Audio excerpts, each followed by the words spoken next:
नमस्कार दर्शक बंधु, आसतु आज आम जाना एम अक्षर नाम थिबा व्यक्ति स्वभाव किपर होता है। आम दुनिया रे अनेक समय अनेक लोकों सह देखा होई थाउ। सेमानक मध्यरु किछि लोक माने आम ठारू दूरेई जाई थांती, किछि लोक माने आम सह रही थांती। जो माने आम सह रही थांती सेमानक स्वभाव किभଳି होइथाए आज आम जानिबा। एम अक्षर लोक माने किभଳି अटंती। वास्तुशास्त्र अनुसार व्यक्तिर प्रथम अक्षर मध्य आमे सेमानक स्वभाव कहीपरिबा। तेबे आसंतु जानिबा एम नामर व्यक्ति माने किभଳି अटंती। एम नामर व्यक्ति माने खूब भावुक होइथांती।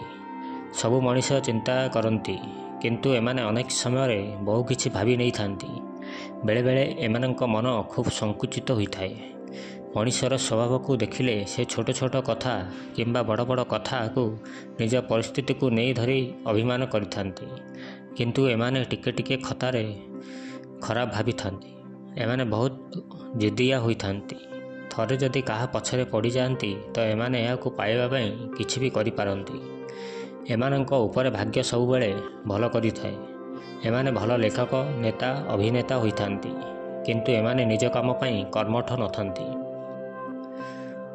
केउ भी काम हेउ किंबा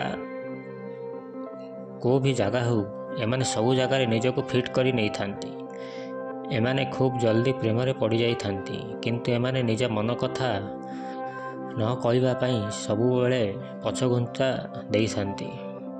जदि एमानंको सेमानंक भल पाइबा मिली जाई थाए तेबे सेमाने ए दायित्व भल भावे लिभेई थांती।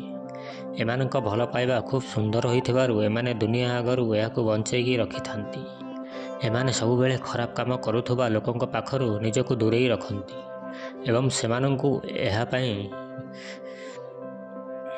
मौका मध्य देई नथांती।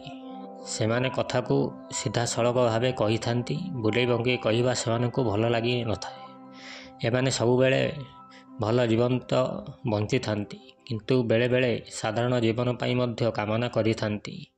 एमाने लोकंकु सबु बेले कहंती कि अन्य माने तांकु बुझी पारु नाहंती।